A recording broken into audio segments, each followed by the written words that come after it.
Hello, my name is Javier Polo, and I am here to clarify certain aspects of the term sales tax or the tax that is called sales tax. Um, my motivation to make this video is coming from many people asking for businesses, especially. Um, why? What is this? Why do I have to charge it? Do I really need to charge it? Why do I have to charge it? So this is to give some light and some clarification in that sense. So what is the sales tax? The sales tax is a consumer tax. So sales tax is a tax that you charge to consumers as you as the vendor, as the seller of the item or the product to the ultimate user, the consumer. If you are selling the product to another seller in order to be resold, then that's another story. That is not taxable. But the whole idea is to understand that when there is a consumer receiving the item, there might be, or very likely to be, a sales tax involved. So what is that sales tax? Where usually you usually go uh, to a restaurant, and you would pay not only for the check based on what the items were, or those items which you consumed, but also there's on top of that there is a little portion percentage wise added to the check, so that is paid, not the tip, but the check, the percentage over the total check. So that is the sales tax that you pay. Now, who's supposed to charge it, who's not supposed to charge that varies a lot. Um, it is just to clarify, it is a state level tax. That means it's a tax that is being charged to a consumer based on an obligation on the state level. Federal government has nothing to do with this. So the charging of this tax is very important to understand, whether you should, whether you should not. There are requirements based on the different types of businesses, and there are many examples of businesses that don't charge it, not because they don't have to, is because they don't know they have to. And in many cases, it's not that they don't know, but they sort of think they shouldn't. So it is very important to consult a tax advisor for this matter, so it is understood and qualified whether you should or you should not.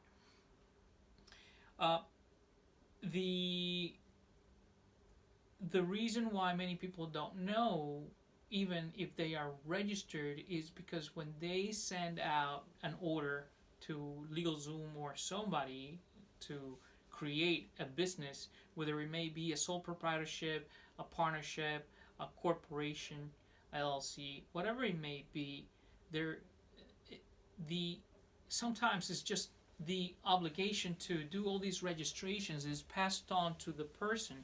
Um, so that person makes you sign a whole bunch of paper, but you don't really know what that paper mean, and what those papers mean.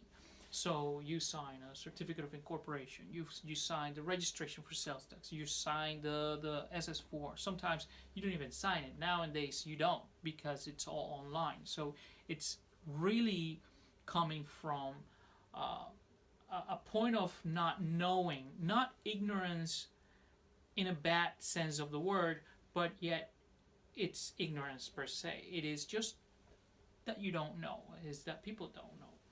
So the whole idea of clarifying this is for you to understand that when you did that registration, uh, there are certain items that you should have known, you should have been explained that you were getting. And if you don't understand what that is, you should ask the people who actually made those registration, or your current accountant or tax advisor, because there are many things that are included and many things that are not included when you purchased a corporation or a business. So in that sense, many people don't understand that there are obligations, and certain obligations are attached to those forms that were filled out when you originally purchased or originally paid for the services of creating the business. So when you did that, and when they got what many people call the tax ID, the tax ID is called an EIN, Employer Identification Number. That is a number that tells the government you're going to be an employer. Now, will you be an employer? Will you not be an employer? That's up to you. Now, the understanding from the government's standpoint, you are an employer. That's why the tax ID is called Employer Identification Number. Now, what does that mean? Does that mean that you have employees? No, it doesn't. What that means is that you're telling, or you have told the government whether you will or will not have any employees. So that level of understanding, the least level of understanding, is knowing that that was part of the form, that was part of the answers being given under your, most likely, your social security number. So it is very important for you to know the things that were done at the time. The other registration, as mentioned before, is their sales tax registration. You register for sales tax, but when you register for sales tax, what do you think you got? You got a little square paper or carton that says sales tax? No, it doesn't say sales tax. It says Certificate of Authority to Collect Taxes. What that means is you are authorized by the state government, not the IRS or the federal government, but the state government, to charge or collect taxes on their name. So this is what they call a trust tax. They trust you that you will collect that tax, and you will submit it to them. You will pay it back to them. So you collect it on one end from the consumer, and you will pay it to the government.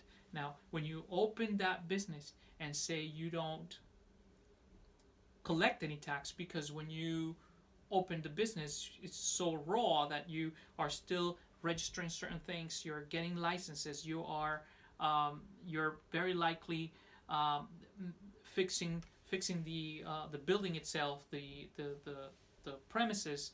You're still working on that. You haven't opened for operations, and you have not sold a penny. Obviously, you have not charged a penny on tax. What that means is, oh yeah, I registered, I have an obligation to report and pay, but since I had not charged yet, I have only the obligation to report, and the report goes in zeros and blah blah blah. Let your tax advisor deal with that, or actually you deal with the knowledge of that. Now, knowing that, it is very important to differentiate. There are certain myths in regards to sales tax that I will talk in a different video. Thank you very much.